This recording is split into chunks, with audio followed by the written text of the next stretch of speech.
शहरातील जाहिरात फलकदारांसाठी मागील स्थायी समितीच्या बैठकीत प्रति स्क्वेअर फूट 41 रुपयांच्या दरास मंजुरी देण्यात आली, पण 23 ऑक्टोबर 2012च्या स्थायीतही असाच एक निर्णय देण्यात आलाय। विजन 2020 हा कार्यक्रम 5 जून 2012ला घेण्यात आला होता। याकरिता 2 लाखाहून अधिक खर्च आला। या विषयास स्थायी समितीच्या बैठकीत मंजुरी देण्यात आल्याचं स्थायी समिती अध्यक्ष बाबूराव चांदेर यांनी सांगितलं। पुणे महानगरपालिकेतील राजकीय नेते दिवसेंदिवस पालिकेचा महसूल देणाऱ्या जाहिरात फलक आणि कार्यक्रम घेणाऱ्यांवर मोठ्या प्रमाणावर कृपा दाखविताना दिसत आहे।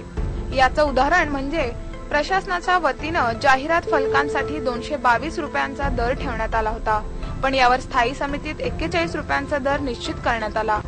यामुळे पालिकेचं कोट्यावधी रुपयांचं नुकसान होणार हे निश्चित झालं।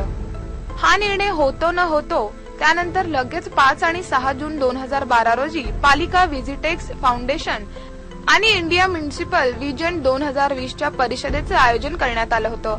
या कार्यक्रमास अनेक दिग्गज व्यक्तींनी हजेरी लावली होती। या कार्यक्रमास जवळजवळ 2,40,260 रुपयांचा खर्च झाला होता। याही विषयास स्थायीत मंजुरी दिली आहे। पालिका सामान्य नागरिकांच्या पैशांची उधळपट्टी करताना दिसते।